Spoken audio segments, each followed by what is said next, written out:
Cuando suene la trompeta en el día del Señor, su esplendor y eterna claridad veré. Buenas tardes de nuevo, hermanos y hermanas. Este sábado en el que vamos a seguir con el estudio de esta preciosa, fundamental e insustituible carta a los romanos. Una carta que contiene una enseñanza extraordinaria. Yo a veces lo he dicho y lo repito, es el resumen de una vida, de lo que tenemos que creer y unas reflexiones extraordinarias. Estamos pues en Romanos, en el capítulo 2, y vamos a iniciar en el versículo 17 el tratar de ir escudriñando y aprendiendo de ella. Hemos de recordar varias cosas. Una es que todo ser humano tiene un testimonio de Dios que lo hace inexcusable.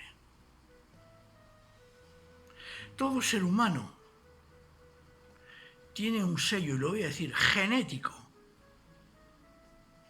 El ser religioso, como también todo ser humano, tiene su espiritualidad. Y por eso hay tantas religiones. Y por eso hay tantos intentos de tener relación con la divinidad. Sin embargo, a veces nos podemos preguntar, y es muy normal, ¿no?, si no conocemos realmente al Señor. Y aún así, las dudas, mirar, hay dudas que son buenas y hay dudas que son malas. Y en este caso hay que ir con cuidado. Nos podemos preguntar, ¿realmente estoy en la verdadera religión? ¿Realmente estoy siguiendo el camino verdadero de Dios? Mirad, hay algunas características esenciales para discernir si nuestra relación con Dios son auténticas o no. Si nuestro conjunto de conceptos de fe, si realmente nuestra vida cristiana es auténtica. Mirad, un sello distintivo esencial. Una religión que se basa en lo que hace el ser humano para reconciliarse con Dios está lejos de la verdad. Tenemos, los musulmanes tienen que hacer obras, ayunos, etcétera, etcétera. Tenemos las religiones hindús, tenemos religiones minoritarias en Latinoamérica, tenemos religiones en África, y todas han de hacer algo para aplacar ese Dios y para conseguir la salvación. Sin embargo, la nuestra, y cuando digo la nuestra, me estoy refiriendo a la bíblica, es al revés. Es buscar a Dios, pero confiando en que solo Él tiene capacidad de absolvernos de culpa y de restablecernos en su amistad. Eso es. En nuestra estructura religiosa, es Dios quien se revela, es Dios quien nos da la solución, es Dios quien dice cómo es y quién es. En las otras, somos nosotros, o son ellos, los que pretenden, a través de sacrificios, de obras, de rogativas, de lo que vosotros queráis, las que quieren acercarse a Dios. En el versículo 17, Pablo entra a hablar de otro grupo de personas. Hasta ahora hemos hablado de los paganos, de lo que nosotros éramos y hemos sido, ¿no? Y ahora va a hablar Pablo de los judíos.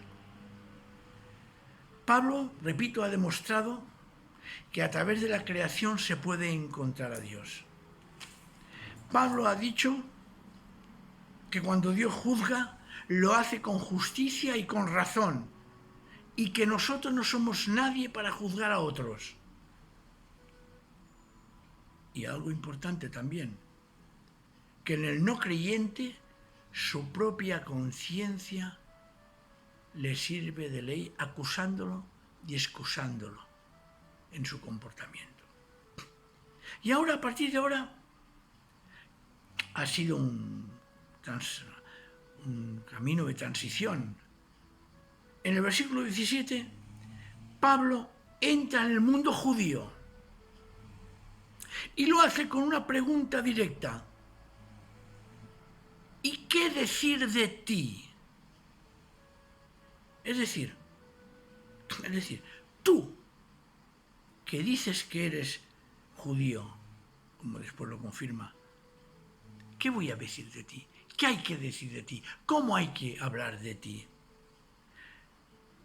Yo quisiera que esto lo proyectásemos a nosotros mismos, porque nosotros hemos sido paganos. Nosotros hemos estado, como dice Pablo, sin Dios en el mundo y sin Cristo. Pero ahora hemos sido reconciliados. Ahora hemos pasado de ese lado en que Dios se revela en la creación y que todos tienen que buscar, hemos sido trasladados por la conversión y el amor de Cristo, hemos sido trasladados a ese espacio en que vamos a conocer a Dios, no ya solo por la creación, sino de forma muy particular y especial, que es la revelación. ¿Por qué? Porque somos ahora del pueblo de Dios y nosotros somos también depositarios, receptores de esa revelación. Dice el texto, a las reas de judío. Es un privilegio ser judío. Es un privilegio haber conocido a Cristo. Es un privilegio, y si nos centramos aquí, ser del pueblo de Dios. Confías en la ley y estás orgulloso de Dios. Pablo aquí se explaye. Pablo aquí empieza a hablar de algo que él conoce profundamente, que es el pueblo judío y su religión. Y lo hace.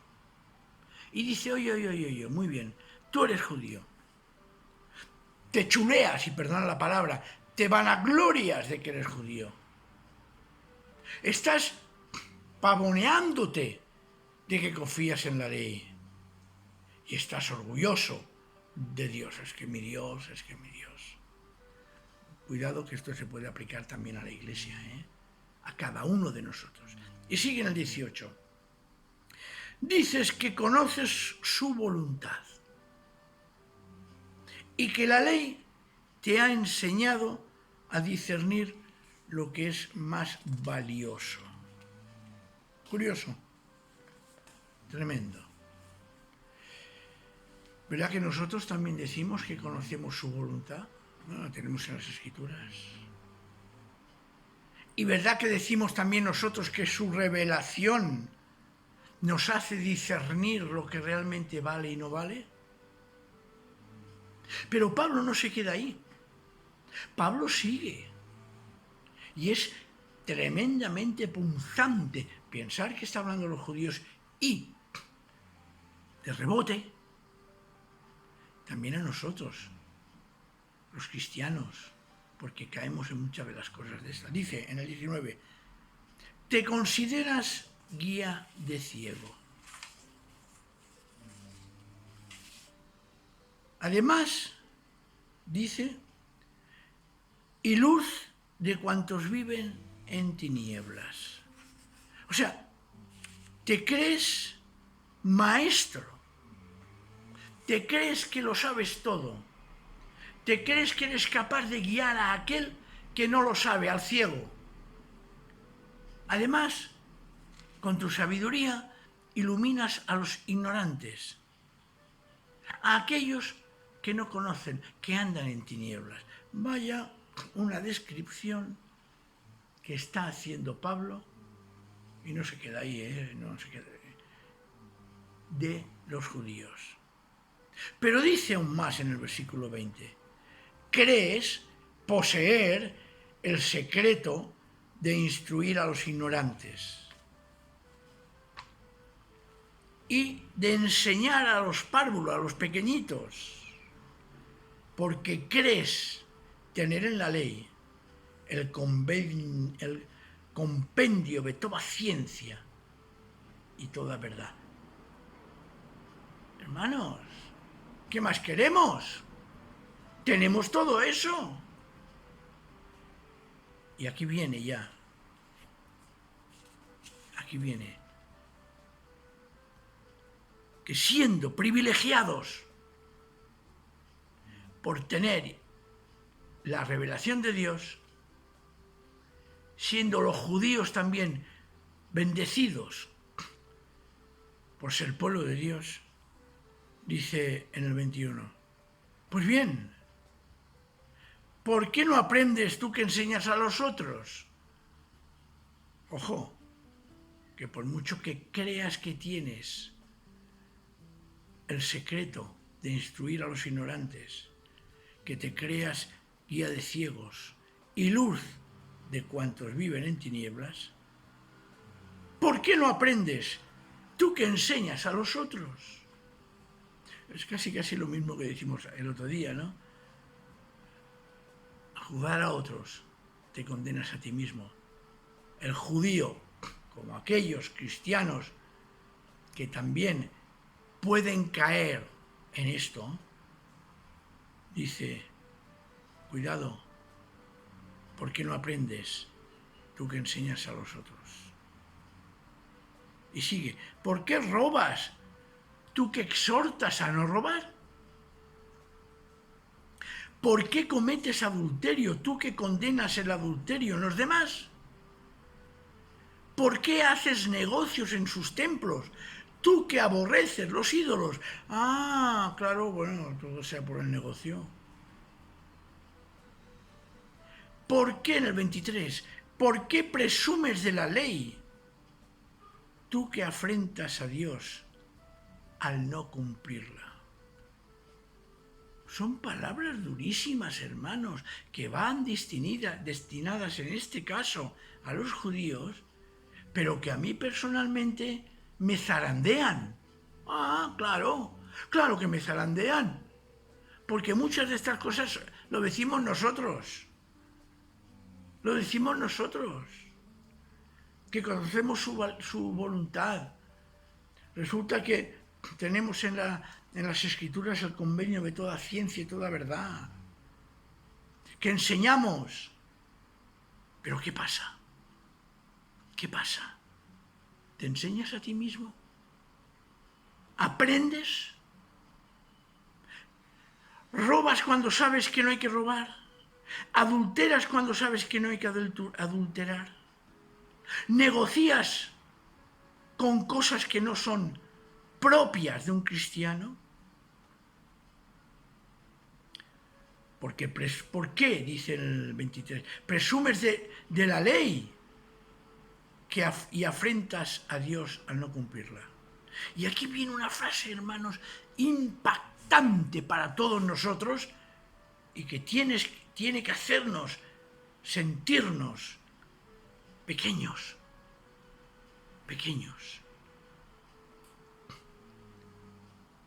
Pues por vuestra culpa el nombre de Dios es denigrado entre las naciones.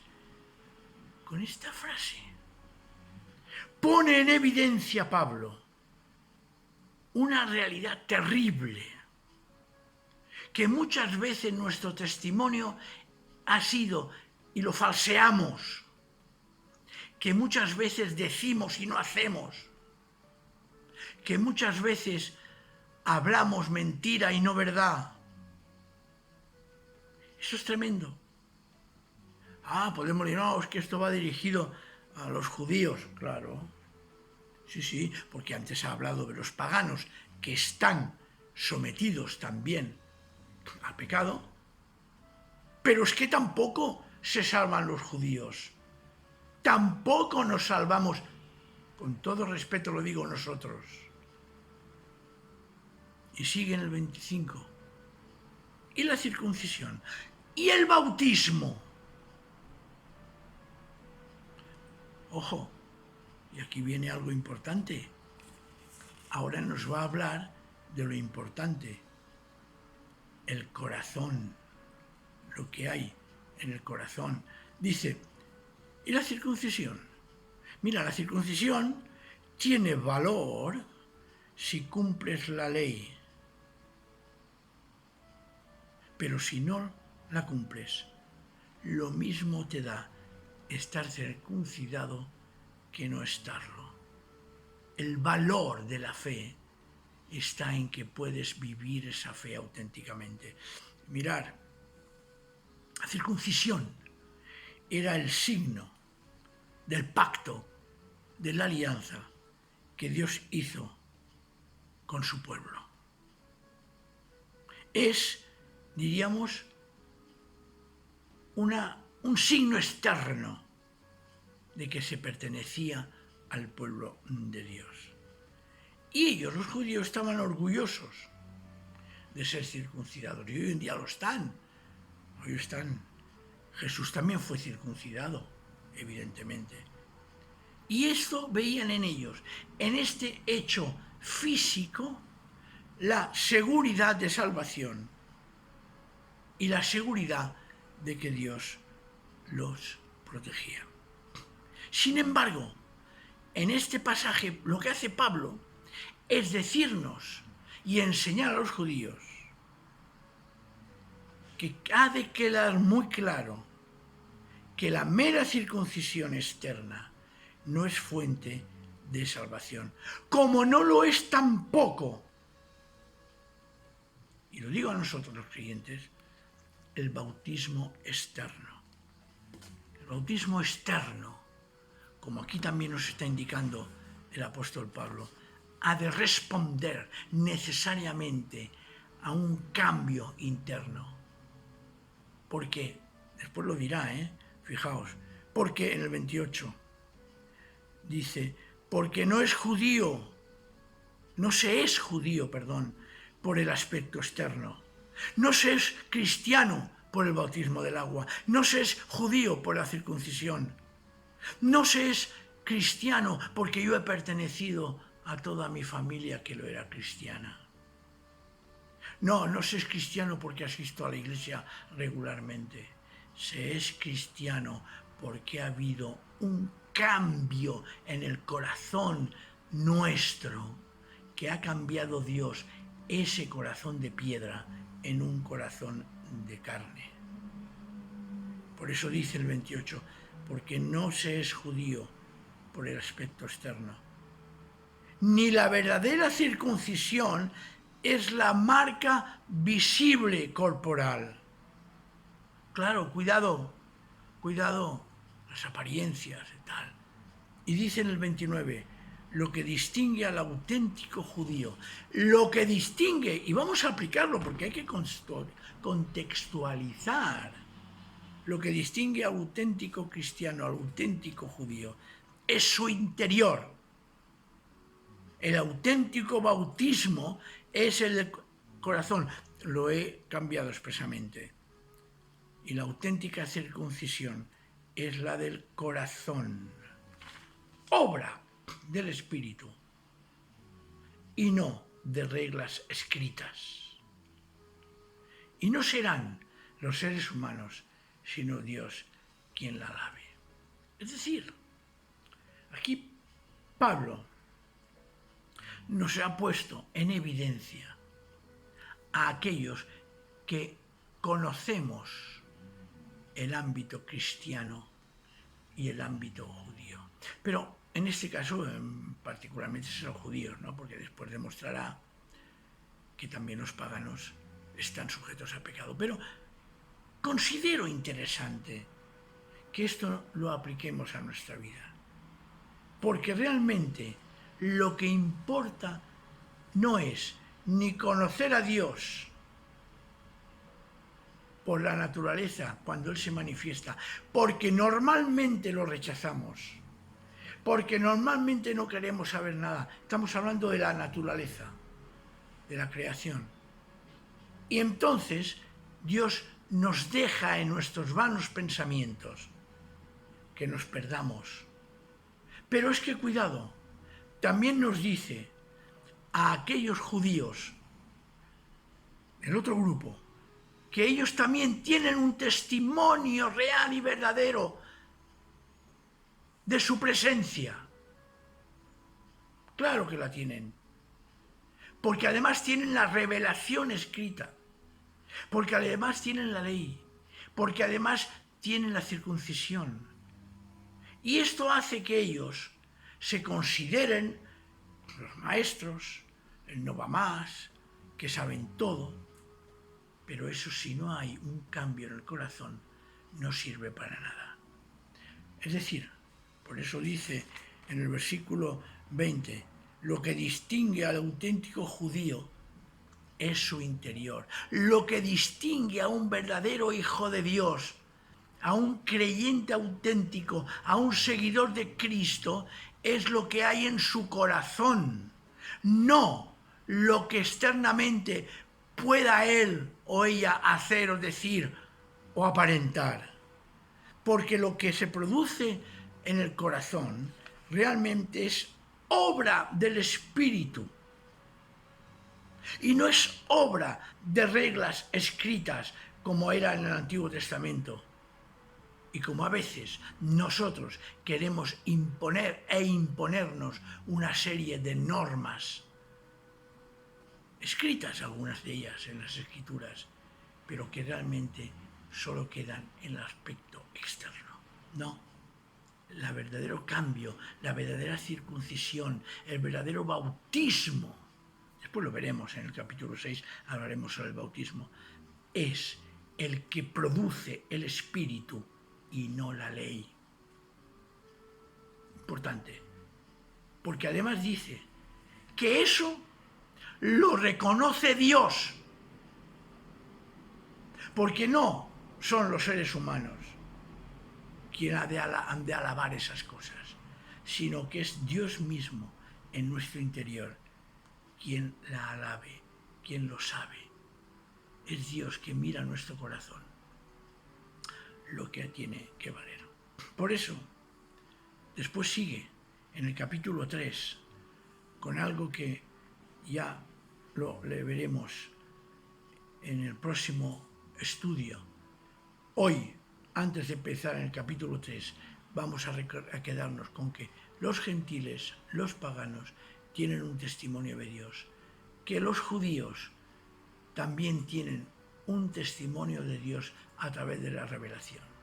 Y ahora vendrá, ¿qué es lo que sucede? Porque tanto unos no rechazan a Dios porque no ven ni quieren reconocer su manifestación a través de la creación, y otros se equivocan y rechazan a Dios a pesar de tener la revelación, un testimonio real y tener una serie de signos externos que evidencian que Dios está en el pueblo judío.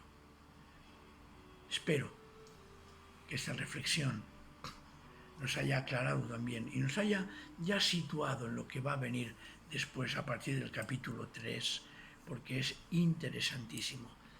Y para la Iglesia, ya lo sabéis, lápiz, papel, y supongo que habéis escrito alguna pregunta, y estoy a vuestra disposición para poder responderla en este momento o cuando se crea oportuno hacerlo. Quiera el Señor que hayamos encontrado todos, y yo el primero, una fuente de bendición y de agua viva y fresca en estas palabras de Romanos. Amén. Un soldado a casa hoy regresó, y un niño enfermo se curó. y hoy ya no hay más sombras que te cubran. Un desamparado se salvó por causa de una buena acción y hoy nada